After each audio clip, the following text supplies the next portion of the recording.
If you wish to become a divine immortal angel, that is, to live your life at meaning from a God-realized perspective, then restore the angelic qualities of your being through virtue and service. The Tao Te Ching, Te means virtue. This, and I underline this emphatically, this is the only way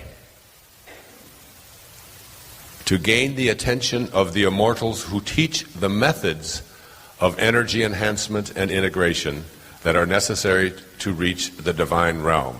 This is the only way to gain the attention of the immortals, of the angels, of the divine intelligence, of that which has gone before you, of God, whatever you want to call it. You know that there's guidance out there. You know that when you have passion for something, that passion is really the presence of God within you. When you feel something so strongly that you can't ignore it, that you just have to be it. I hope you're thinking about what your calling is, just what it is, regardless of whether you've actualized it, fulfilled it, whether it's an empty pipe dream, whatever it is. Just think about it. Just think about it. What it is that you feel in here that just won't go away, that calls you to something. And if you want to gain the attention and get the help, the guidance that you want, this is what Carl Jung meant when he talked about synchronicity, that as you elevate, as you get closer and closer to this divine realm, what happens is that the right people suddenly began to start showing up. The right idea begins to come along. What I call in the film, the quantum moment begins to happen, that vivid, surprising, benevolent, enduring idea that comes to you. Now, how does the guidance get here? These angelic teachers cannot be sought out. In other words, you can sit here and meditate all day long and sit here and pray and hope and ask for the guidance of these teachers to come to you, and according to Lao Tzu, you'll never find them. The only way to gain the attention of the immortals who reach the methods of energy enhancement and integration is to start living your life through virtue and service. And when I made that shift and began to realize that my life was really about serving, because that's all you can do. If you can imagine God with hands, just try to imagine God with hands. And ask yourself, what does God do with his hands? What is the only thing that God can do with his hands? The God that you know. The Tao, the source that is responsible for all of creation and welcomes all of creation back. What does God do with God's hands? Creation is already complete, as you'll hear this afternoon. It's already complete, and it's just constantly giving, isn't it? It's just about giving. Does God ever say, I want something back from you? Yeah. I give you life, you got to give me this. But God just says, here is life. Here are the birds, here are the trees, here's the sky, here's the water, here's the ocean, here's the universe. Here it is. What do I want back? Nothing. You know, Hafiz, the great Persian poet, said, even after all this time, the sun never says to the earth, you owe me. Just think what a love like that can do. It lights up the whole world.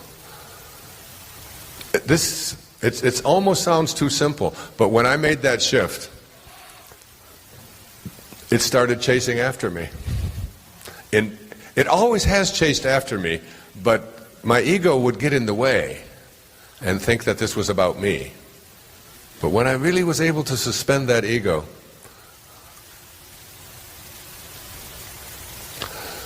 these angelic teachers cannot be sought out. It is they who seek out the students.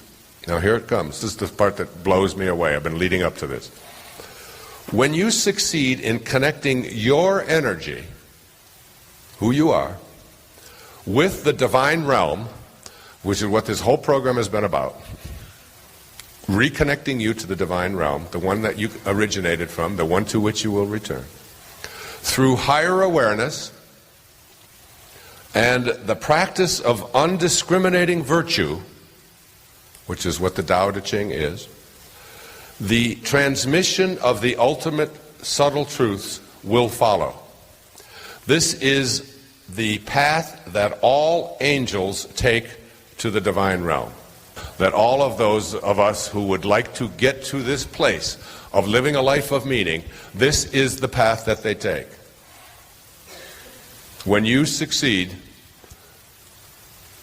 in allowing yourself to live from a place of higher awareness, the ego and higher awareness can't coexist. Eckhart Tolle writes a lot about this. Higher awareness is really thinking like God thinks. That's all you have to do. There comes a moment, often quietly, when the soul whispers through the cracks of our pretending. It doesn't scream, it doesn't demand. It simply sighs, a long, tired breath beneath the surface, and says, I can't keep performing anymore. And in that sacred breath, life begins. Not the life others have rewarded, not the one that garners applause, but the real one, the one that asks nothing but truth. You were not born to perform. You were not placed here to impress. You came from the divine, not to be decorated by society's ribbons, but to remember the sacredness of your breath, your being, your boundless presence. And yet, we grow up in a theater, not the kind with curtains and stage lights, but one more subtle, more exhausting. The theater of fitting in, the drama of being enough, the act of being who they expect instead of who you are. And the tragedy is, we get good at it, too good. We learn our roles so well that we forget they are roles. We smile on cue, we nod when we disagree, we speak when silence is the soul's truth. We become who the world will accept and betray the very spirit that made us alive. We lose the joy of simply being. We bury our spontaneity beneath scripts handed down from generations of unconscious survival. But you are not here to survive in someone else's story. You are here to live in your own truth. Not the truth they taught you, not the one you rehearsed to avoid rejection, but the raw, honest, wild truth of your soul. The part of you that doesn't care if they understand it, only wants to be free. And freedom does not arrive with applause. It arrives in surrender. It arrives the moment you say, I no longer need to be liked in order to love myself. How long will you delay your liberation waiting for permission that was never theirs to give? The world cannot validate what it does not understand. And it will never fully understand a soul that has stopped performing. Because a soul that lives, truly lives, is unpredictable, inconvenient, and powerful. It no longer bows to comfort or expectation. It breathes truth, even when it shakes. There is a sacred rebellion in authenticity. It is not loud. It is not angry. It simply refuses to pretend. It walks into rooms and no longer shrinks. It speaks softly, but with the force of eternity behind every word. It smiles, not to please, but because joy overflows. And sometimes it doesn't smile at all, because realness isn't always cheerful. Sometimes it's raw, sometimes it's tears, but it is always real. And the most spiritual thing you can do is be real. Not perfect, not polished, not put together, just real. You don't have to glow to be divine. You don't have to sparkle to be sacred. You only have to stop abandoning yourself in the name of acceptance, because there is no amount of applause that will fill the void left by your own self-betrayal. That emptiness you feel, that quiet ache, it's your soul knocking on the inside saying, let me out. Let me breathe. Let me live. And it will keep knocking. Not to punish you, but to wake you. Because the truth of who you are has waited long enough behind the mask of who you perform to be. And the longer you wear the mask, the heavier it becomes. At first, you think it protects you. But eventually, you find it is the very thing suffocating your aliveness. Your life is not a stage. It is a sacred unfolding. And you, dear soul, are not a performer. You are the presence, the light itself, the being behind the act, the witness beneath the mask. You are not what you show. You are what you are when there's no one to show it to. And that self, the one behind the scenes, that is where God lives. That is where peace breathes. That is where freedom begins. Let go of the script. Burn it, if you must. Every line you memorized to be worthy, release it. Every costume you wore to be accepted, shed it. Every scene you reenacted to be safe, step out of it. The stage is not your home. The truth is, and truth does not need lighting or lines or validation. It only needs your permission. And that permission is the most holy act of love you will ever offer yourself. Because the moment you say, I will not perform today, is the moment you return to your center, to the stillness that does not need proof, to the silence that does not need volume, to the self that does not need applause. You return to being. And in being, you remember that all your striving was never necessary because you were already whole. You've spent a lifetime trying to earn a seat at a table you were born to build. You've twisted your light to fit into shadows that never deserved you. And now, the invitation is clear, not to hustle harder, not to prove yourself louder, but to come home. Come home to the self that doesn't audition. Come home to the you that was never a role, never a projection, never a mirror of someone else's need. The you that simply is. And when you arrive there, when you sit quietly inside your own presence without performing, you will feel a sacred unfamiliarity. Not because it is foreign, but because it has been so long forgotten. It is like walking into a childhood home after years away.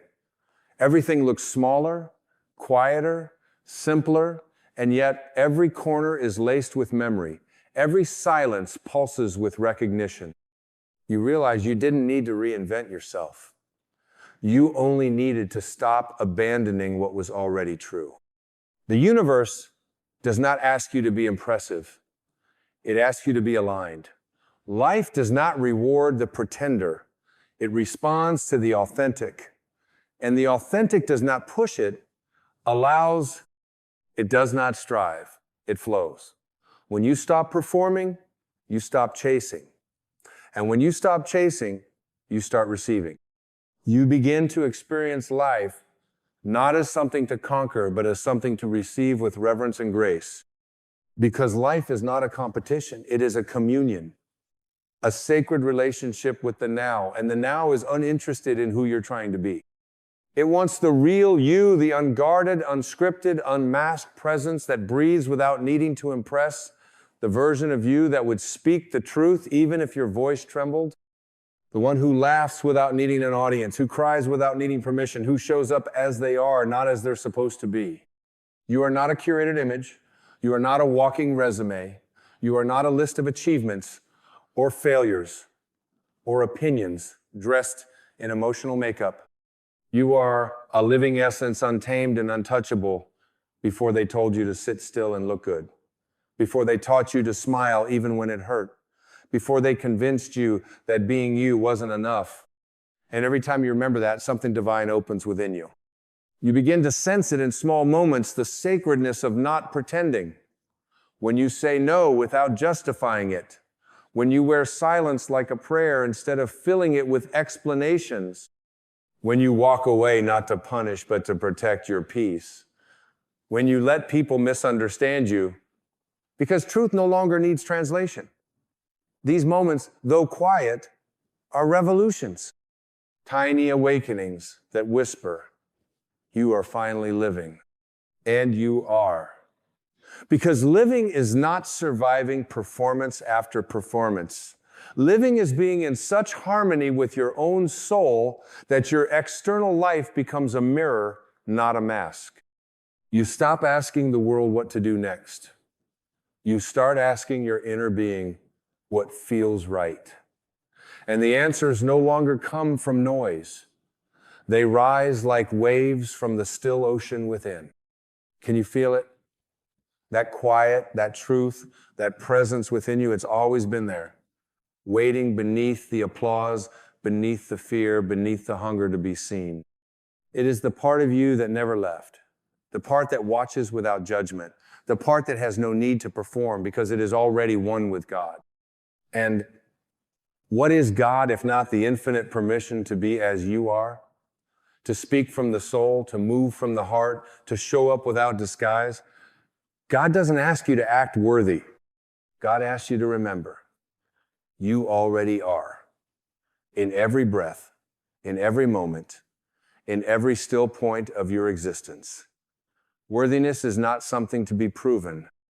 It is something to be remembered and lived from. So stop rehearsing. Stop waiting for the perfect timing. Stop shrinking your truth to fit into someone else's idea of success. You are not here to be palatable. You are here to be powerful. Not power in dominance, but power in authenticity.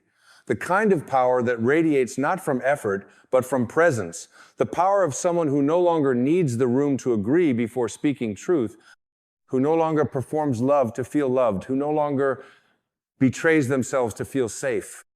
Safety is not in agreement. It is in alignment. And alignment comes when you are finally done negotiating your identity for the illusion of belonging.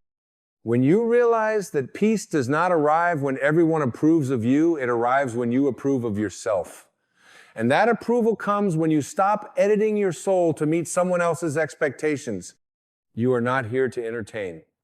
You are here to embody. Embody truth, embody love, embody the deep silence that exists beyond the clamor of opinion. And in that embodiment, you find the paradox. You become more magnetic, more alive, more radiant than any performance could have ever offered. Because people are not moved by perfection. They are moved by presence. There is a kind of holiness in being misunderstood. When you no longer contort your truth to fit into someone else's comprehension, when you say what you feel, not to provoke, not to defend, but simply because silence would be a betrayal of the soul. In this sacred place, you no longer trade your authenticity for approval. You no longer dim your light so others can stay comfortable in the dark. You understand now that not everyone is meant to witness your becoming because some only knew how to applaud your pretending. The deeper you go into truth, the more you shed. Not just masks, but roles, attachments, even identities you once clung to as life rafts. And what you discover beneath it all is this startling simplicity. You never needed any of it. You were never lacking. You were only layered with expectations that weren't yours, burdened with shoulds that never belonged, carrying stories that had nothing to do with your spirit. And in that shedding, you do not become something new. You become what you were before the world told you who to be. This is not an escape. This is a return, a sacred homecoming to the quiet center of your being, the part that does not push, does not seek, does not grasp, the part that watches, that breathes, that knows. Here, there are no performances, only presence, no masks, only essence. And essence is not something you show, it is something you allow. It moves through you, not from effort, but from surrender. And oh, how miraculous surrender becomes when you realize it is not defeat, it is freedom. To surrender is not to give up, it is to give in to the deeper truth of what wants to move through you. To stop performing is to surrender the need to control how others see you. It is to let go of being seen and begin to see clearly, without filters, without stories, without needing the world to reflect back what you already know within. This is the birth of peace, not the peace that comes from a quiet room, but the peace that stays even when the room erupts in chaos. It is the peace of one who is no longer playing roles, but living truth.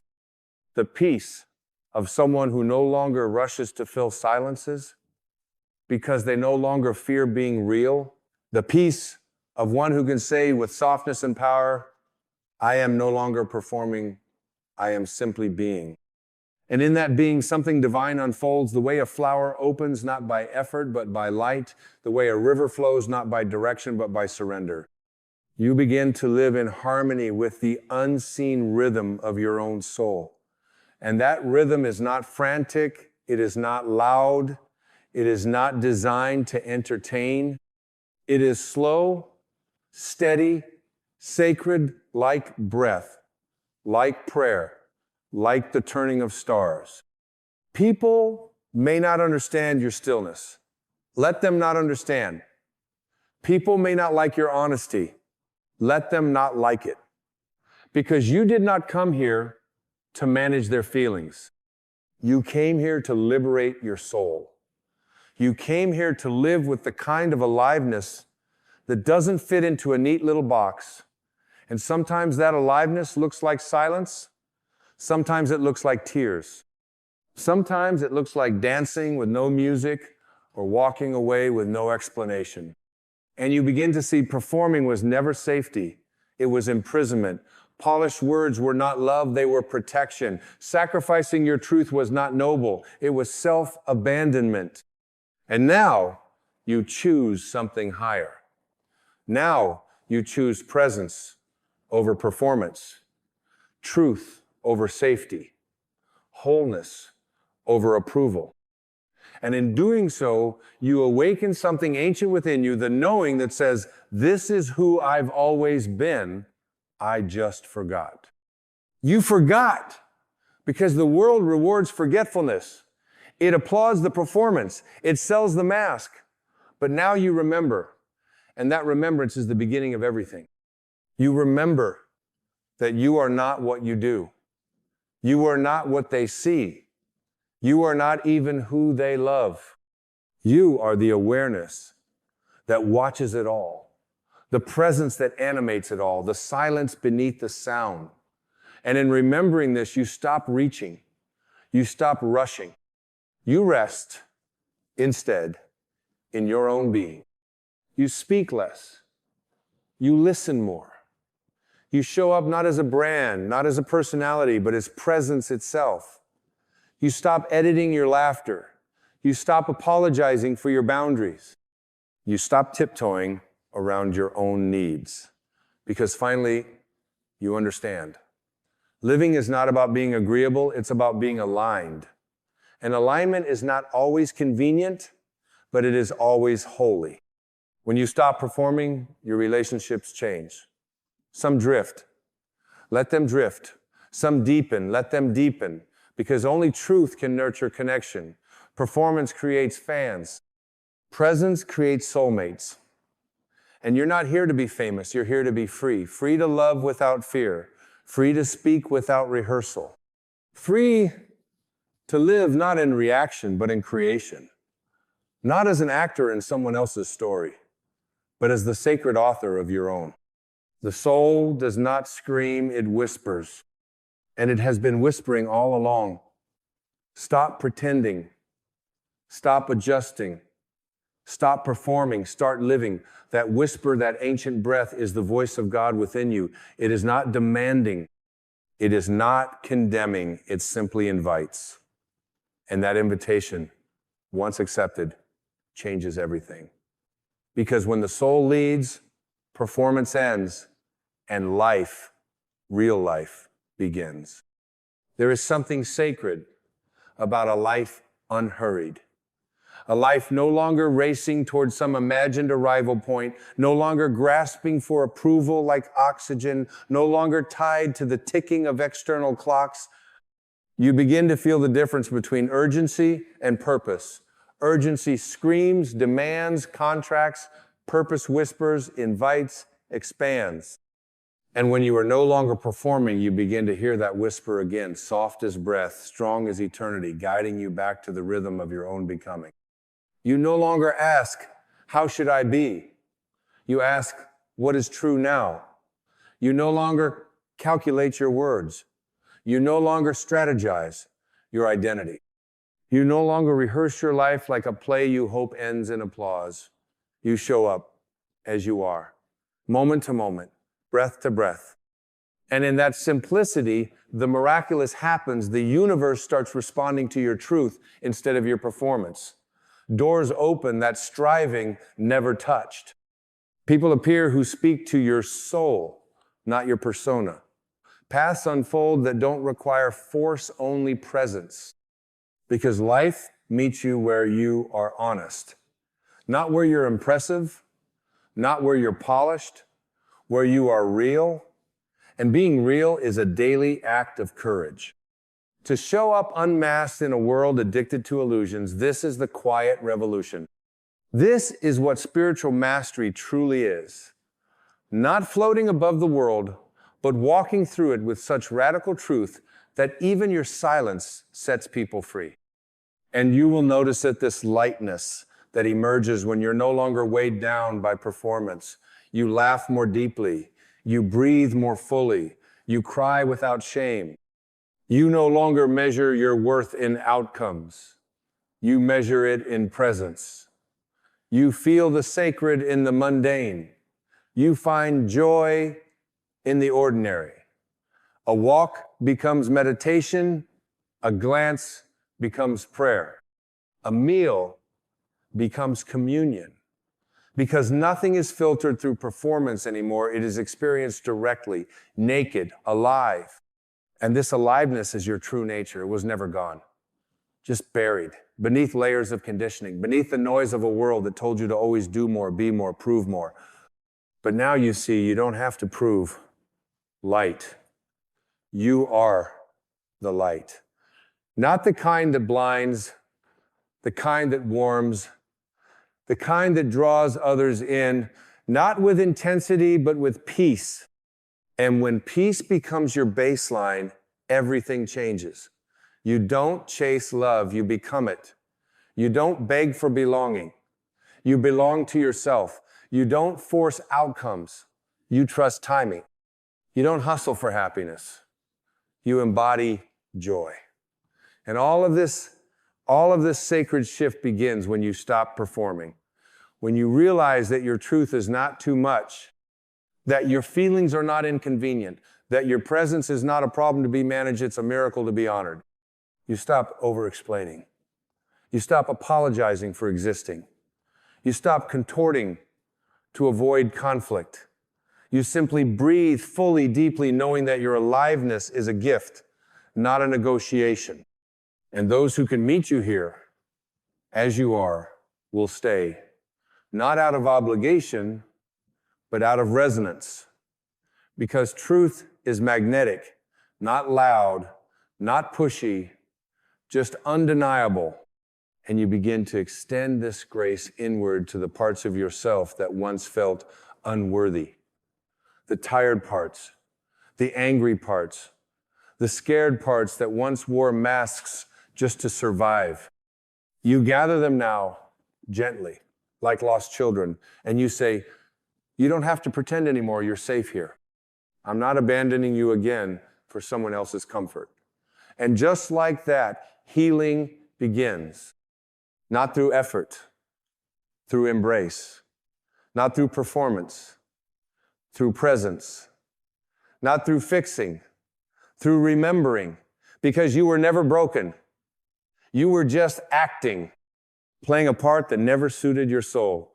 And now the curtain falls, not with despair, but with liberation. The lights dim, not with shame, but with surrender. And what remains when the stage is gone, when the script is forgotten, when the applause fades, is you, real, whole, enough. There is a holiness to this return, a quiet sacredness that does not need ceremony, just stillness, just breath, just you sitting in your own presence, knowing there is nothing else to become, only something deeper to be and to remember being. And so we move onward gently, courageously, without armor. We move onward not to finish something, but to sink even deeper into the vast, silent truth that there is nothing left to chase, only more of yourself to allow. You are no longer climbing towards some ideal self. You are descending into the sacred ground of the self that always was.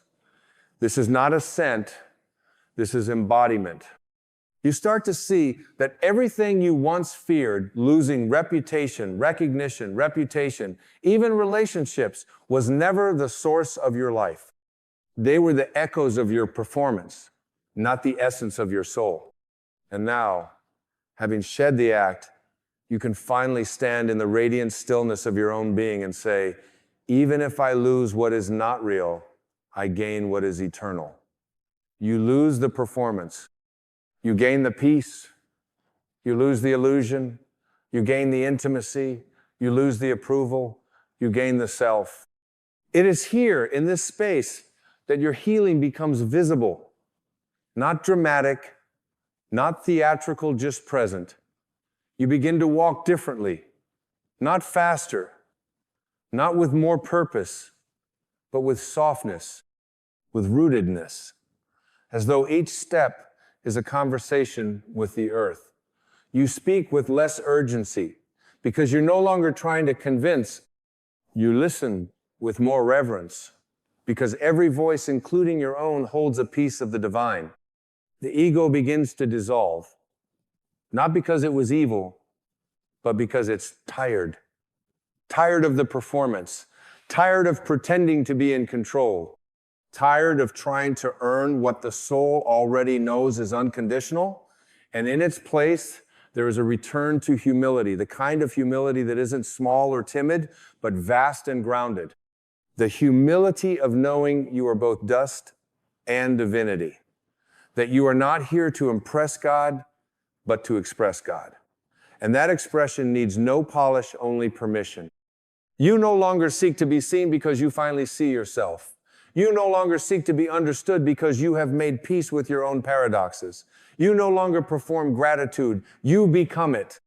Every moment, every breath becomes a silent thank you. Thank you for the freedom of not pretending.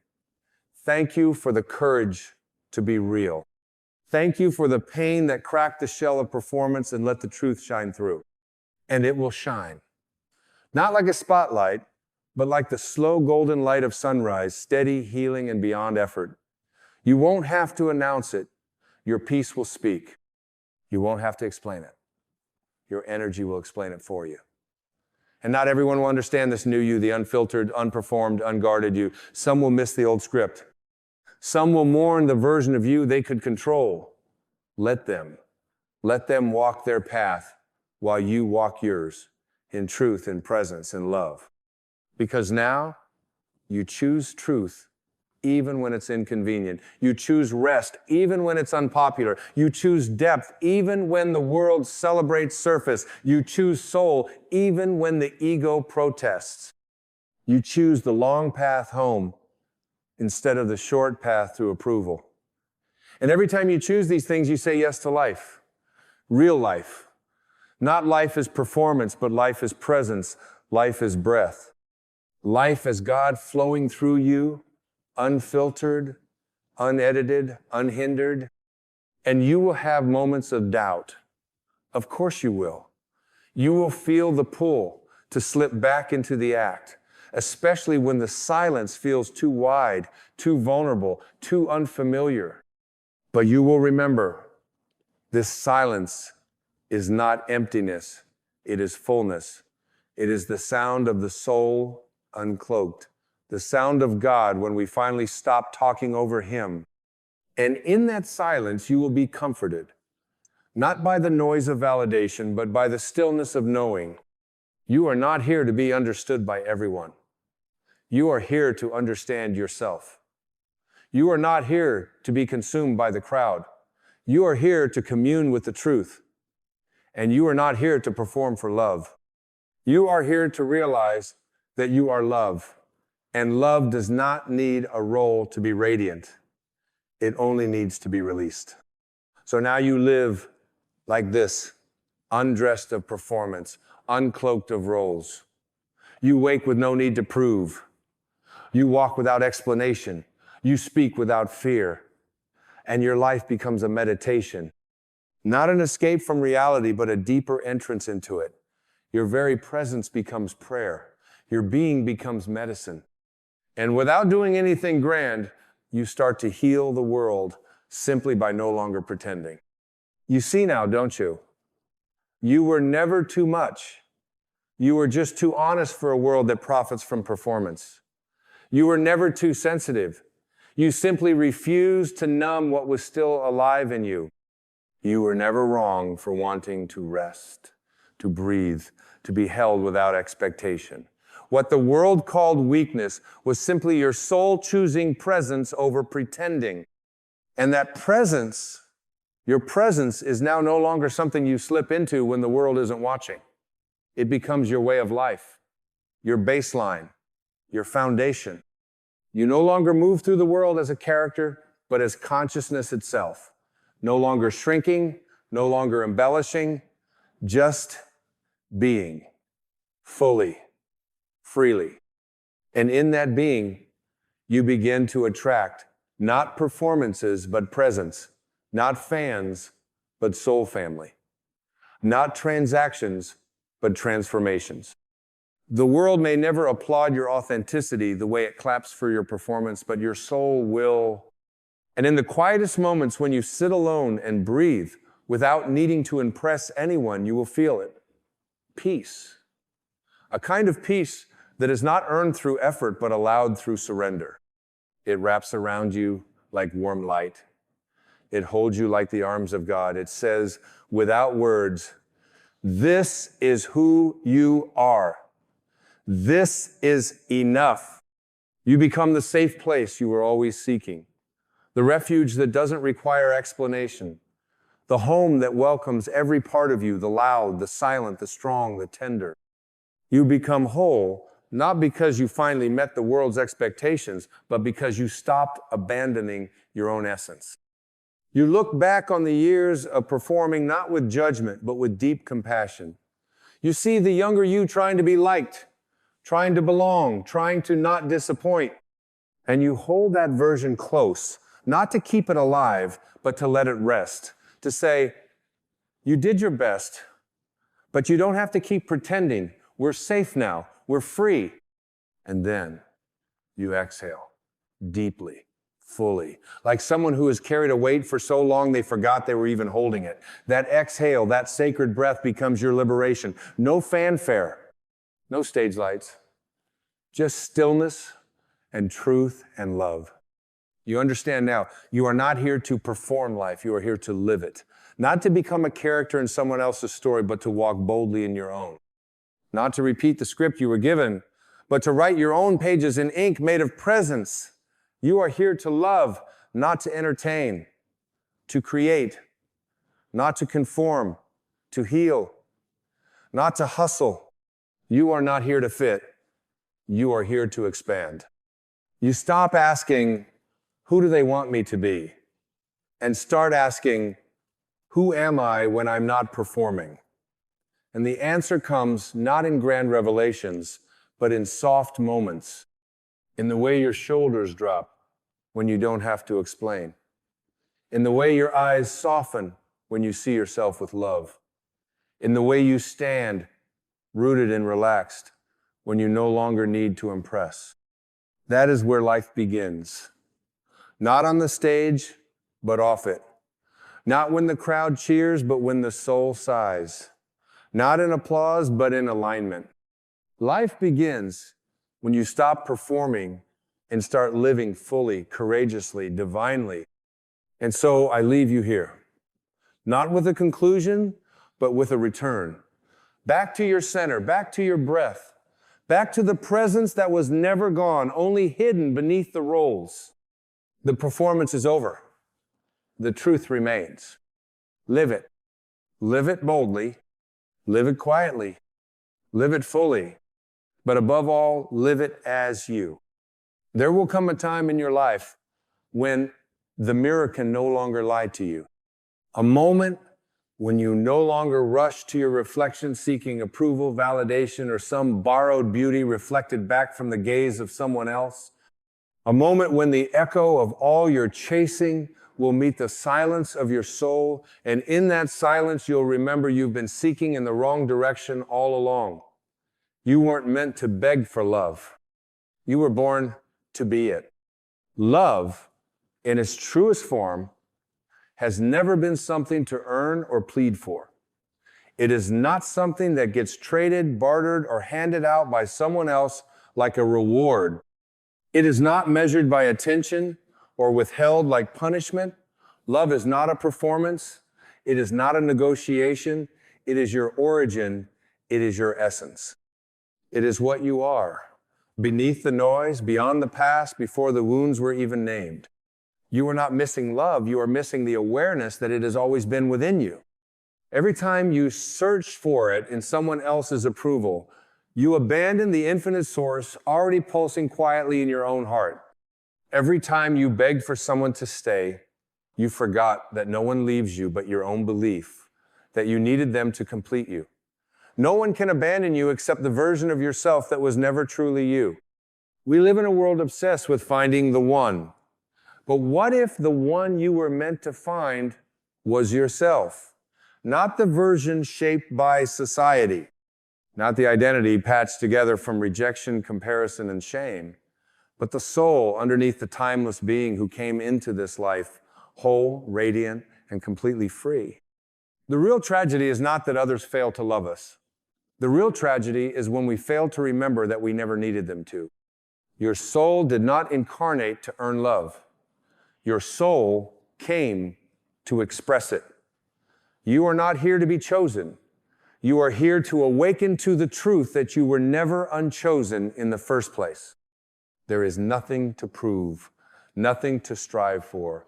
You don't need to impress, seduce, or convince anyone of your worth, because your worth is not a question. It is the answer. It is the constant. It is the silent light that has never left you. So why do we beg? Why do we lower our voice, dim our light, twist ourselves into shapes just to be accepted? It is because somewhere along the way we were taught to believe that love is conditional, that it is scarce, that it must be earned by pleasing, performing, or pretending.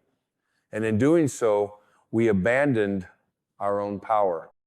We handed our divine worth over to the fickle opinions of the world, forgetting that no one can truly love you until you love yourself enough to stop seeking their permission to exist. To beg for love is to forget who you are. It is to kneel before illusions and ask them to define you. It is to place your sacred identity into the hands of someone else's broken perception. And let me be clear, no matter how loving someone else may be, they cannot give you what you've denied yourself. Even the purest love cannot fill a soul that has become a stranger to itself. You cannot drink from someone else's cup and expect it to quench the thirst of your own inner emptiness. That thirst must be met at the well of your own soul. Healing begins the moment you stop outsourcing your self-worth. The moment you stop performing for love like a child on a stage and instead sit quietly with yourself and ask, what am I still trying to earn that was already mine when I arrived? What am I still chasing that I've never actually lost? Who taught me that love had to come from out there? You see, every time you choose yourself truly, wholly, unapologetically, you are no longer asking others to do what you are now doing for yourself. And when that happens, something powerful is set in motion. The love you give yourself becomes a frequency, a signal, a divine mirror. And everything in the universe begins to reflect that vibration back to you, not because you demanded it, but because you aligned with it. You stopped begging, you started being. Being love is very different than seeking love. When you are being love, you are no longer trying to extract it from others. You are radiating it from your center. You are becoming the source. And the irony of this shift is that the very love you once chased begins to find you naturally, effortlessly, not because you finally became enough, but because you finally stopped trying to prove that you weren't. There are no conditions to divine love. It doesn't ask for credentials. It doesn't check your history. It doesn't care about the mistakes you've made or the scars you carry. In fact, it whispers, come exactly as you are. You've always been enough. And if that voice has grown faint in your life, it's not because it left, it's because you stopped listening. You started tuning in to the loud noise of the world instead of the quiet truth of the soul. But that voice, that sacred whisper of wholeness, it's still there, beneath the pain, beneath the story, beneath the masks, and roles and desperate attempts to be loved. It's waiting for you to return to yourself, to stop performing and start remembering, to stop begging and start becoming, to stop chasing and finally rest in the love that never left. Let this be the moment you return to your own heart. Not as a concept, not as an affirmation, but as a lived experience. Let this be the breath where you stop negotiating your worth and start honoring your divinity. You are not the broken pieces someone walked away from. You are not the rejection that stung or the silence that haunted you. You are the soul who survived, the one who still believes even after everything in love. And that belief, it's not naive, it's sacred.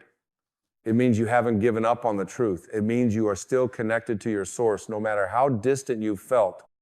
So do not mourn the love that didn't stay. Celebrate the wisdom it left behind. Do not mourn the ones who couldn't see you. Honor the clarity they gave you. Every closed door was a redirection. Every unanswered call was an invitation to call yourself home. And perhaps the most tender truth of all is this: you don't need to be healed before you are worthy of love. You don't need to be finished to be held. You don't need to be perfect to be embraced. You simply need to be present with yourself, to stop abandoning yourself emotionally every time discomfort rises, to sit beside your own wounds and not treat them like problems to be fixed, but like stories waiting to be understood. That is how you begin to give yourself the love you've been begging others to give you. Not with force, not with performance, but with presence. Presence is the medicine the soul has been craving. Not attention, not validation, not another text from someone whose love is a currency of confusion. What you're yearning for is to feel at home inside your own being, to walk into the rooms of your heart and not feel like a trespasser, to no longer flinch from your own gaze. When you choose to become emotionally present with yourself, when you say, I see you, I hear you, I won't leave you, that is when the begging ends. Because you are no longer empty, you are finally home. And when you are home within, the world stops feeling like a battlefield. People stop being enemies or saviors. They just become mirrors. And you begin to recognize that the ones who withheld their love were simply reflecting the love you had not yet fully claimed for yourself. They weren't the source of your pain. They were the spotlight on your hidden beliefs. The real ache was never their rejection. It was your own silent agreement that you deserved it. You do not deserve crumbs. You do not deserve to be almost loved, nearly chosen, conditionally embraced. The love you give yourself must be a feast, not a ration. It must be unconditional, not because you've never faltered, but because your soul has never ceased to be whole. The ego is the one that counts flaws and keeps score. But your soul, it only knows how to love without hesitation. It only knows how to pour, not barter. And when you align with that part of yourself, you stop participating in relationships that require you to shrink in order to stay. To give yourself love is to reclaim your spiritual authorship. It is to take the pen back from the hands of fear and begin rewriting the script you've been performing. A script that said you had to earn your place. That said you were lovable only when quiet, only when pretty, only when small, only when useful. But the soul doesn't work that way. The soul says, you are loved when you are messy. You are loved when you're lost. You are loved when you forget. You are loved, period. And that period is everything. It is the end of the search. It is the exhale after years of holding your breath. It is the stillness that returns when the storm of self-rejection finally passes. Because all the chasing, all the pleasing, all the pretending, it was never love. It was survival. It was the desperate strategy of a soul that forgot it was already whole. But once you remember, once you taste the peace of no longer needing to be anyone but who you are, you will wonder why you ever searched anywhere else. There is no healing more powerful than becoming your own safe place. No relationship more sacred than the one you nurture with yourself. Not out of ego, but out of devotion. Not out of isolation, but out of integration. When you hold space for yourself, the world holds space for you. When you stop abandoning your own needs, you stop tolerating the emotional starvation that once felt normal. And what once felt like love, the highs, the lows, the confusion will no longer move you. Because truth is quiet, love is calm, and you will have become both. And it is from this state of inner union that you begin to attract a new kind of relationship, not based on dependency, not fueled by fear, not designed to fill your emptiness, but one that mirrors the wholeness you've cultivated. One that doesn't complete you, but complements you. One that doesn't distract from your healing, but dances with it. And until you've met yourself in that way, every connection will be a test of your worth rather than a celebration of your being. So when you find yourself begging, stop, pause, breathe. Ask yourself, what am I trying to get that I am not giving? What story have I resurrected that says I must chase to be cherished? And in that moment, forgive yourself.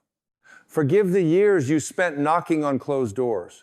Forgive the times you whispered, please love me, to people who didn't even know how to love themselves. Forgive the inner child who didn't know better. She was only doing what she thought was required to survive. But now you know better. And with knowing comes freedom.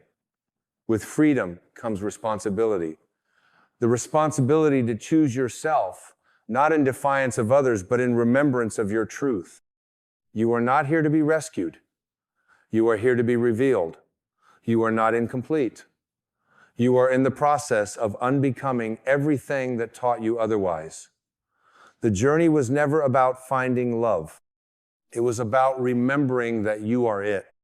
There is a softness that returns when you stop begging, a peace that rises when you let go of the need to be needed. It doesn't mean you stop loving others. It means you love them from fullness, not from hunger, from overflow, not from lack. You become the tree that no longer chases the rain because you've discovered the river within. You stop waiting for someone else to come and water your roots. You begin to bloom from the inside out. And this inner bloom cannot be undone by rejection. It does not wither when others walk away. Because it is not fed by attention. It is not sustained by performance. It is nourished by presence, self-compassion, and divine truth. This kind of love is immune to drama, immune to manipulation, immune to the games that once held you captive. Because once you have met yourself in your own heart, no counterfeit connection can satisfy you again. Let the ache remind you, not of what you've lost, but of what you are ready to claim. Let the loneliness guide you, not to desperation, but to deeper intimacy with yourself. Every longing is a messenger. Every trigger, a teacher. Every disappointment, an initiation. They are not signs that love has left you. They are signs that your soul is calling you back. Back to the place where love is not earned, but embodied. Keep breathing with this rhythm of remembrance. Let each breath be a prayer. I am worthy. I am whole. I am already loved. Let that be the mantra that rewrites your story. Not because you're trying to convince yourself, but because deep down you already know. You've always known. It's just that now you're ready to live it. And now, as you settle into this sacred remembrance, something profound begins to shift inside you. Not loud, not sudden, but as gentle as a sunrise washing away the long night. You begin to see that every unmet expectation, every heartbreak, every silence that once screamed abandonment was never about them. It was always the universe whispering, return to yourself. They cannot give you what you are still withholding from your own heart. And in that holy returning, you start to listen differently. You begin to hear the sound of your soul, not the noise of your fears, not the echoes of your childhood pain, but the quiet, unshakable voice of your eternal self.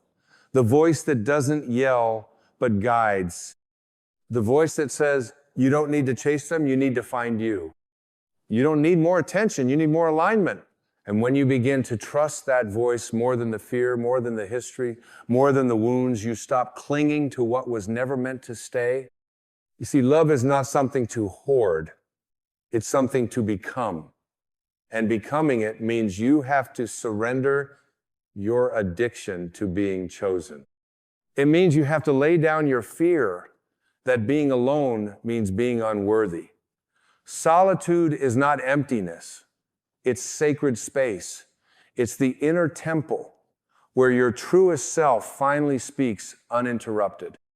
And in that space, there is no desperation, only devotion. No groveling, only grace. You begin to notice that your peace no longer flinches in someone else's absence. That your joy no longer rises and falls with how much affection they offer. You become unshakable, not because you've hardened, but because you've healed. You've rooted yourself in truth so deep that the winds of rejection no longer uproot your spirit. You walk away from what doesn't align, not in anger, but in reverence. Because now you love yourself too much to remain where your soul is shrinking. And this is when the universe begins to meet you differently. Not because it changed, but because you did. You raised your vibration from please choose me to I choose me. From I hope I'm enough for them to I am enough. And they are either aligned or not. And the irony is, the more you no longer need to be loved in a certain way, the more love flows to you in the purest ways. Not because you demanded it, but because you've become it. This is the divine law of frequency. You attract what you embody. When you vibrate from fullness, you repel what drains you and magnetize what uplifts you. And love, real love, cannot resist a soul who no longer begs. Because begging is the energy of separation. It says, you are my source. But love, real, divine, conscious love, is found in the energy of union. It says, I am my source, and in that I can meet you as a whole being. You no longer need to be rescued. You are the rescue. You no longer need to be validated. You are the validation. You no longer need to be seen by another in order to see yourself. This is freedom. This is emotional sovereignty.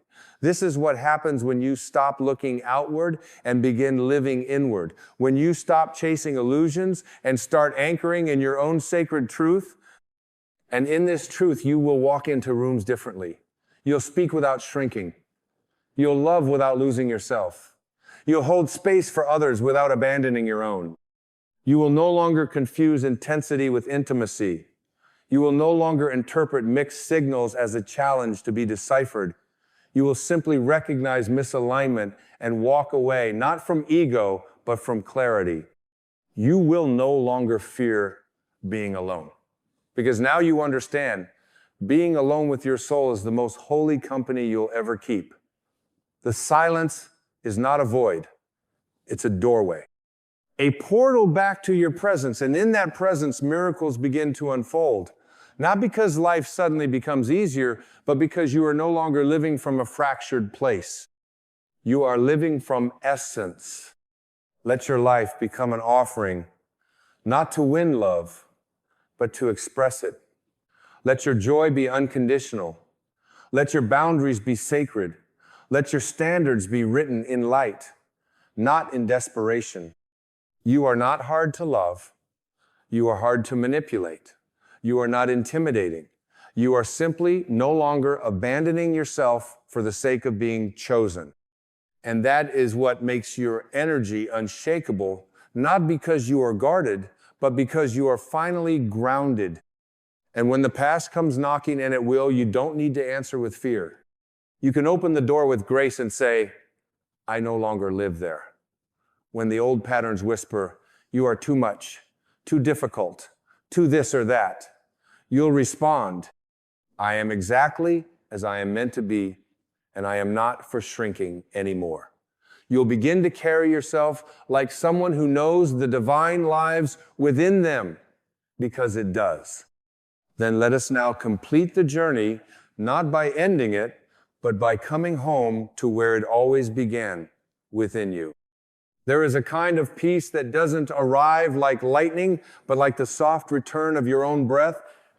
It doesn't scream or demand applause. It simply settles in deep, sacred, and certain. That peace is what happens when you stop trying to earn your place on this earth. When you stop performing for love that was never meant to be bartered in the first place. When you stop trying to become lovable and realize you already are. You are not a project. You are not an open wound to be endlessly patched up by others. You are not a mistake waiting to be corrected by someone else's approval. You are a living miracle, the breath of God made visible in human form. And the moment you reclaim that truth, the moment you stand in it, not as a concept, but as an embodied reality, you stop begging for love because you finally remember that love was never outside of you. Let this moment be a resurrection. Let it be the moment your old story dies, the story that said you had to chase, perform, or be chosen to matter. Let it be the moment you stop searching for someone else to see your light and instead become the one who holds it with reverence. You no longer need to plead for recognition. You simply need to recognize yourself. You are not here to be filled. You are here to overflow. You are not here to be defined by someone's affection. You are here to radiate your own. You are not here to shrink in the presence of others. You are here to expand in the presence of truth. And truth is this: you were never broken. You were becoming. You were never too much. You were overflowing. You were never hard to love. You were waiting to love yourself first. You have not failed because someone walked away. You have awakened. You have remembered. And in this remembrance, you no longer settle for scraps. You no longer distort yourself to fit the mold of another's limited vision. You become the vessel of love that pours without needing to be refilled by others. Because you have tapped into the infinite well within the source, the silence, the sacred center of your being. And yes, love may still arrive from others. In fact, it will. But it will not arrive because you begged for it. It will arrive because you no longer did, because you aligned, because you embodied, because you finally surrendered the need to be completed, and in doing so, became whole. This is the power of spiritual self-love. It does not isolate you. It connects you to everything. It does not harden you. It frees you. It does not make you superior. It makes you true. When you walk in this kind of love, you become an invitation not for people to fix you, but to meet you as they are. You stop searching for the one and start becoming the one for yourself. And in doing so, you become a mirror for others to remember themselves too. That is the ripple of self-love. It is not selfish. It is sacred. It is not indulgent. It is awakening. You teach the world how to treat you by how you treat yourself. And the world begins to respond not to your words, but to your frequency. That frequency says, I am enough. I am whole. I am no longer available for anything less than truth. And the truth is, you no longer chase what you are, you embody it. You no longer explain yourself to those committed to misunderstanding you. You no longer try to resurrect connections that were assignments, not destinies. You no longer suffer for the sake of keeping others comfortable. You rise, you rest, you remember. And as you remember, let this be your prayer, not a plea, but a proclamation. I release the story that I must earn love. I release the lie that I am only worthy when needed. I release the identity that was shaped by rejection. I return to my soul. I return to my truth. I return to the knowing that I am love itself. From this day forward, may you walk not in search of love, but in the radiance of it. May you no longer settle for connections that cost you your peace. May you become the sanctuary you once searched for. And may you always remember, the love you were begging for was never in their hands. It was always in yours.